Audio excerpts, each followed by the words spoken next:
And I'm happy to be joined here by our House Speaker, Paul Renner, in the state of Florida, as well as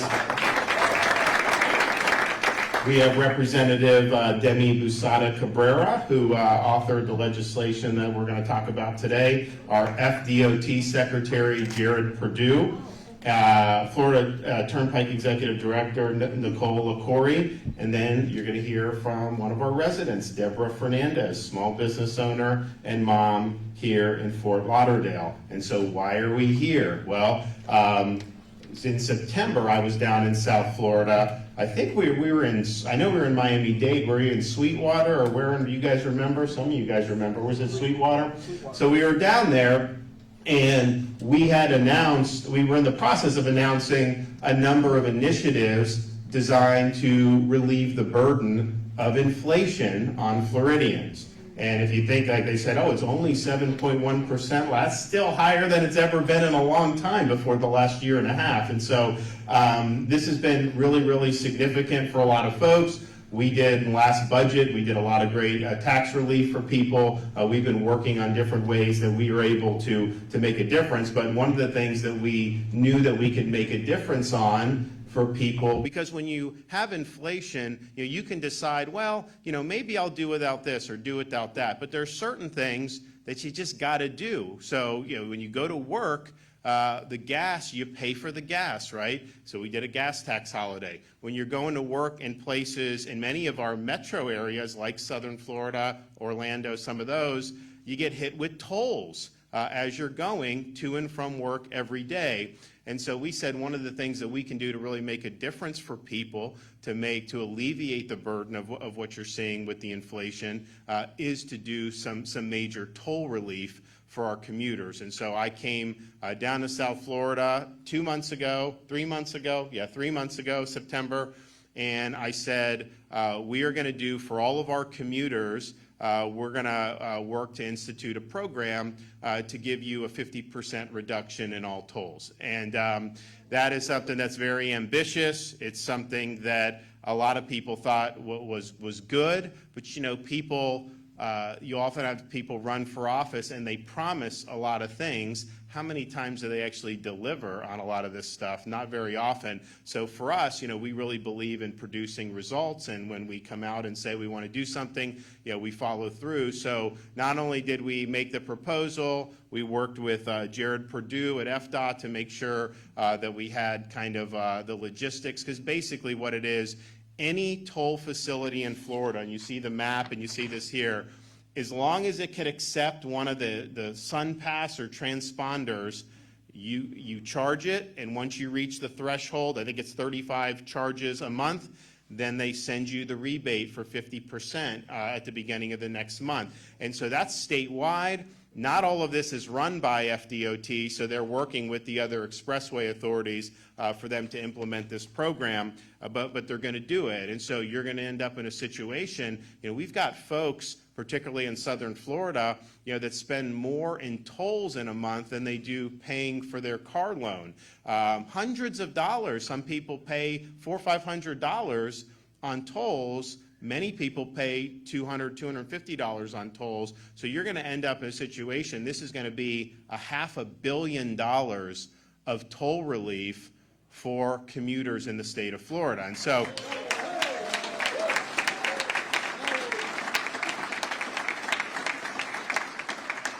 so it's a really good proposal. And again, really the only thing you need to do is if you have one of those, one of the transponders, so that the thing, and then once you just reach the threshold, so we basically know you're a commuter. I think they said 35 pings in a month. Actually, people do much more than that if they're commuting. Tourists are still going to pay the same. They're not getting the rebates or anything like that. But we want our folks who are working every day to be able to benefit on this. And so if you think about it, you're going to have people that are going to save $1,000, $1,200, $1,500 a year on this program, and then others that may not pay as many tolls, even if they're saving $300, $400 a year. That's important when we're in a situation where we have a lot of the inflation. So that was the proposal.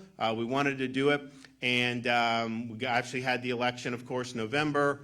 bring in the legislature for special session to do a number of different things, and I'm going to sign some of the other stuff they did tomorrow. But we said with the tolls, I said, look, why would we wait until the regular session and then you end up having it go into effect in July when they need the relief now? So let's do it for this whole calendar year starting January 1st. And so we're able to get the bill passed in the special session. Did it go unanimous in the House? Yeah, unanimous.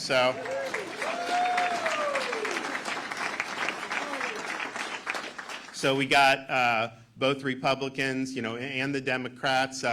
Not very many Democrats up in Tallahassee anymore, but we're happy to have their support on this. So we got it, and we got it through, and so I'm going to be signing it momentarily. But SunPass, Easy Pass. If you're somebody that's doing this and you don't have that, get that so you can participate in this program. And then all that'll happen is month ends. If you meet the threshold, they calculate it, and then they'll put a credit on your bill for 50% of the total tolls that you did the month before. And so you'll start to see the credit appear in February, and then it'll be every month thereafter all the way for the entire calendar year. So we're excited about doing this. I mean, if you think about our state has been able to outpace the nation on issue after issue, particularly when it comes to the economy, particularly when it comes to running elections. I mean, you name it. Education.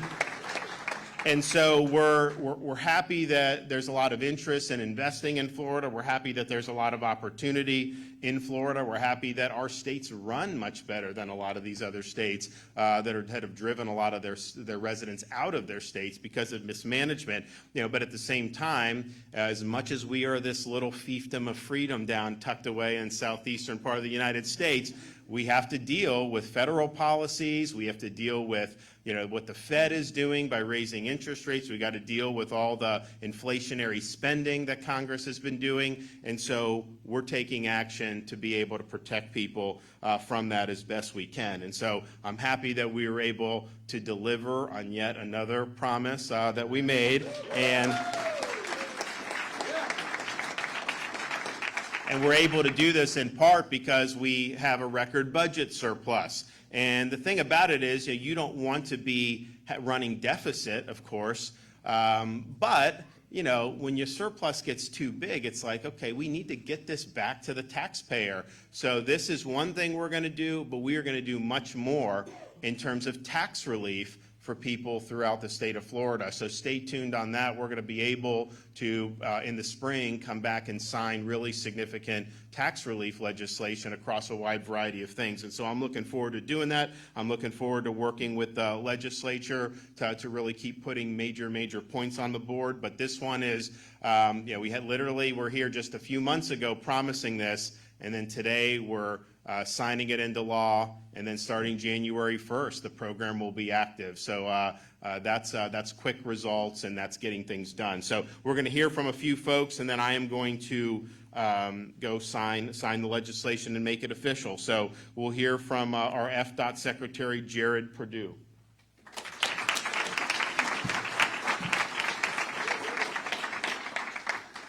Thank you, Governor. Your bold leadership has really kept Florida the best place to live, work, and visit, and I'm honored to be able to serve as your Transportation Secretary moving into the future. Because of your vision and support, we are able to bring this relief to Floridians in a time of need. On behalf of the FDOT, I want to thank Speaker Paul Renner and President Kathleen Passidomo for ensuring this important legislation was part of the agenda for this week's special session. Customers are at the center of everything we do at FDOT, and we are so thrilled to be a part of this 2023 toll relief program.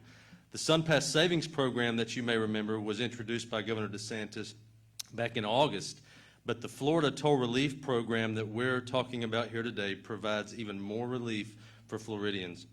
This program will begin on January 1st and run through December 31st, and as Governor DeSantis said, commuters with at least 35 paid transactions a month will receive a 50% credit on their monthly statement. The toll relief program applies to all toll facilities that accept electronic payments. So if you have the transponder, you're going to be eligible for this. You reach 35 transactions a month, you get the 50% discount. It's really exciting. This toll relief program will make a real impact on the everyday lives of our customers, and it's really because of the conservative fiscal policies of our governor and our legislature that we can provide this relief without impacting our current and planned infrastructure for transportation. I'm grateful for the good work and collaboration with our legislative colleagues, and for more information on this toll relief program, please visit floridasturnpike.com/toll relief. I'd like to recognize Senator DeSantis and Representative Busada Cabrera for sponsoring this legislation and shepherding it through the legislative process. Thank you, Governor, for allowing FDOT the opportunity to contribute to relief solutions and the opportunity to be here today. Thank you. All right.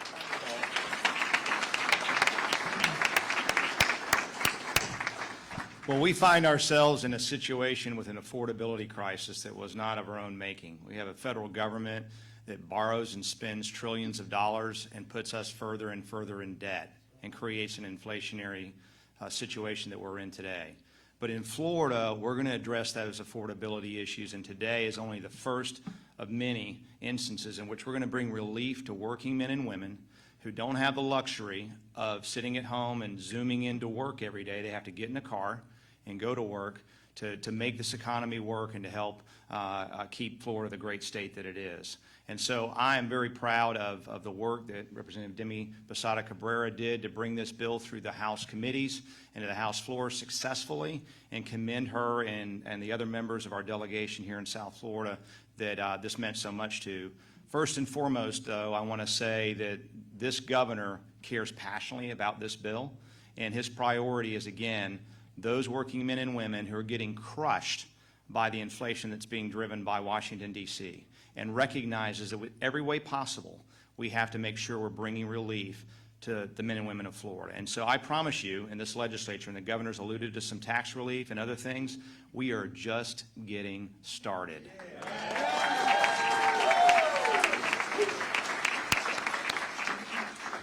First, I want to thank the governor and Speaker Renner for their strong leadership on this incredibly important issue. It's a perfect example of promises made and promises kept. Being from Miami-Dade, along with Senator Alexis Calatayud, we know firsthand the strain that tolls put on our community. Quite often, we have people in our community who will avoid toll roads and take a longer route to and from work each and every day, missing out on important time with their family to save money. This legislation will not only save them money, but it will save them time. Our workers and commuters fuel our economy, and this will put more money back into their pockets. Thank you. Oh, and we also have Deborah, and I forgot, Alexis was not on, so Alexis is here too, one of our new state senators. So thank you for coming. All right, Deborah Fernandez. Thank you, Governor, for bringing relief into families like mine. Good morning, everyone. My name is Deborah Fernandez. I am a mother to a 2-year-old, a wife, and a business owner, and 22 years old.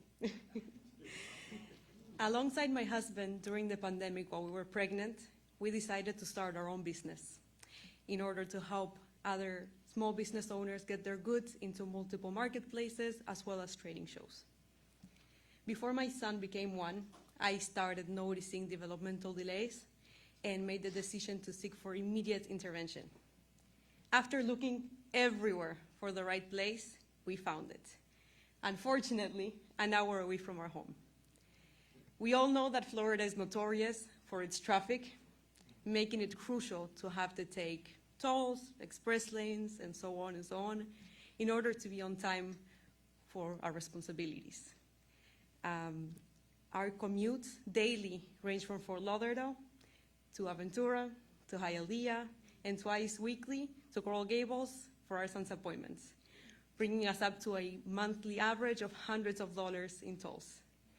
My family appreciates the governor's efforts to bring so much relief on not only tolls, but also sales tax release on baby essentials, such as diapers, formula, and clothes. This is worth mentioning.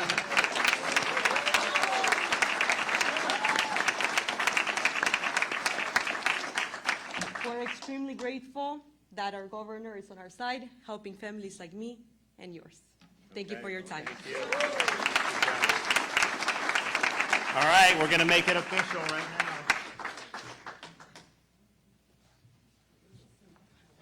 All right.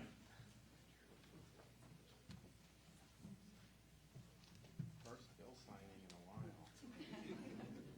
Many more of these to come, a couple more tomorrow, and then we're going to be doing a lot in the next 4 or 5 months, I'll tell you that. Okay. Yes, absolutely. Okay, so today's date is what? 15?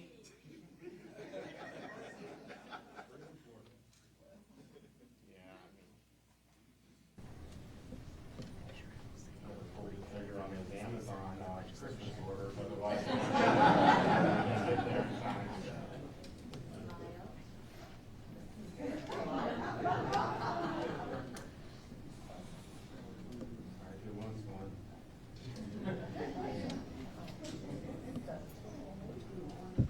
Anyone else?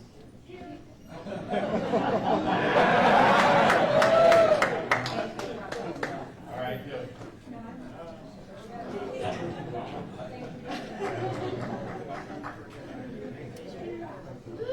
All right, here it is.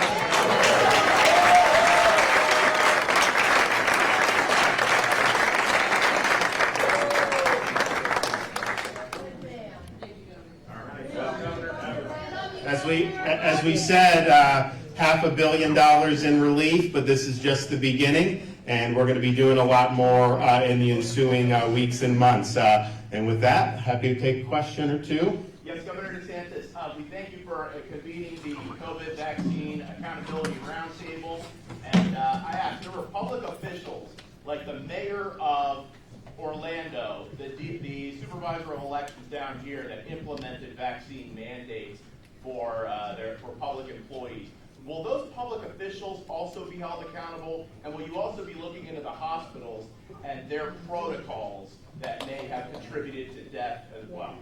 So I think we did the roundtable. What we did was we now have created a public health integrity committee with some of the best researchers and medical professionals in the country to really serve as a way for Floridians and really Americans to get the truth about evidence-based medicine and not be fed all the propaganda that we've been fed for the last few years. And the fact of the matter is, you have these people that they still trot out there who have been wrong about almost everything along the way. And so now you have the situation, and in Florida, we put the kibosh on the vax mandates. They wanted to fire firefighters, all these others. We said you didn't. Anyone who mandated it violated Florida law. Of course, they should be held accountable. That is not appropriate to be doing. We saved the jobs of firefighters and nurses and cops and people throughout the state of Florida. And we're happy to do it, but there was so much misrepresentation about that because remember, they were wanting to mandate it on everybody, vax passports, employer, all this stuff, because they said if you get it, you won't get COVID. But that was not true. And so that really fueled a lot of the mandates that we saw. And just think what that's done to people's lives. Yeah, we stepped in Florida, but we still have Floridians, for example, who are serving active duty military. Some of those people who didn't want to do it ended up getting kicked out of the United States military over not taking a shot that doesn't prevent you from getting COVID anyways. And so there's so many things that were done based on false information, and I think that's important to get the truth on. Now, some of the other stuff that was done early on, I don't know that it'll be part of this. Some of it, like how they use the ventilators, I think clearly in hindsight was a mistake. I don't know that that was necessarily done out of deception. I think people were freaking out and trying to figure out, but I think there's no question that overventilation mattered. You look at some other stuff that they introduced, like remdesivir. Fauci said that was the standard of care. I can tell you, we looked at the data here.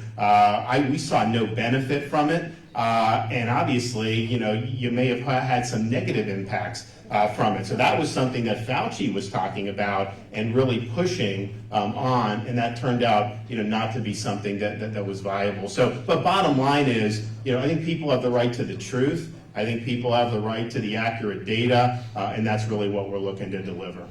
It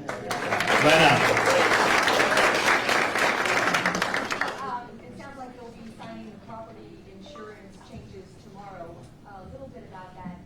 The structural changes in place in the bill, the long-term changes, a lot of people in our neck of the woods talking about more immediate relief, and especially with the surpluses that the state has right now. Do you foresee any way in the next couple of months, maybe session, providing more immediate relief to people paying those premiums who may not be able to meet those increases? So they did a big property insurance reform bill just yesterday, passed it out of the House, and we've obviously seen a lot of problems for a long time in Florida. And what I told them is, look, what are other states doing that we're not? Why do insurance companies leave our state and they have no problem doing business in these other states? Well, look, we have unique challenges. Part of it, that's true, but that's not the main reason. The main reason is, although Florida represents 8% of all property insurance claims nationwide, we represent almost 80% of litigation expenses nationwide. So you'll have situations where a homeowner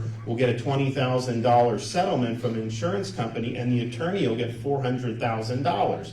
There was one case where the homeowner got $50,000, and this ended up going into the courts, but the attorney got over $1 million on that. And so we're one of the only states that really facilitates those types of lawsuits and showers a lot of attorney's fees. Almost no other state does that. And then the question is okay, if you want to have stable insurance costs, how is that litigation helping you as a consumer? Because if the policyholder's getting 20 grand and the attorney's getting 400 grand, that isn't necessarily helping the consumer, I can tell you that. So what they were able to do is realign Florida. They did a lot in the bill, but I think that's the most important. Realign Florida to be more reflective of insurance markets in other states that don't have the significant litigation problems that we have. I can tell you this. In terms of immediate, you will see more people be willing to write policies in Florida because of what we did. I think there were probably some of the reinsurers that were going to leave Florida entirely. Now, I think you're probably going to have a lot of them stay and offer coverage for the companies. So I think you'll see an effect on that.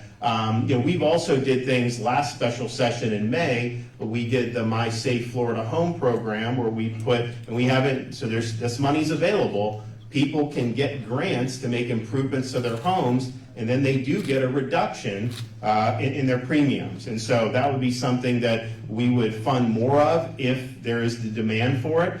We still have money available for that, so people can go sign up for it and try to do it. But anyone that tells you there's some type of easy fix, you just turn the key and everything's going to all of a sudden be hunky-dory. There's a lot of, I think, bad policies that have been done over the years that have kind of built.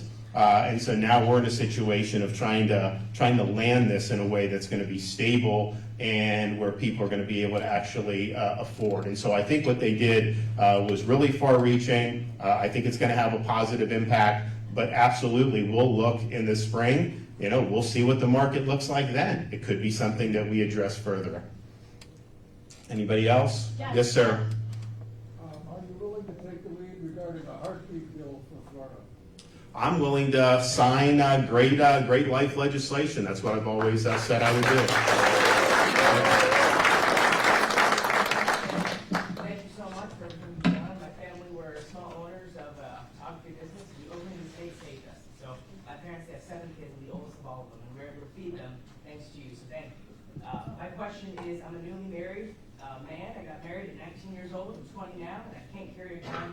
I'm not in public to protect my wife. And so we want to have kids soon. Thank you for the lowering the taxes and everything on the diapers and all that. So that's going to be great. But I want to be able to protect my wife and my family. Are you going to be able to pass constitutional carry now that we own the Florida Congress? Well, we've had majorities the whole time. I'll let Paul answer that because I'm ready. So are you guys going to do it? Yes. Okay, there you go. So, all right. Thanks, everybody.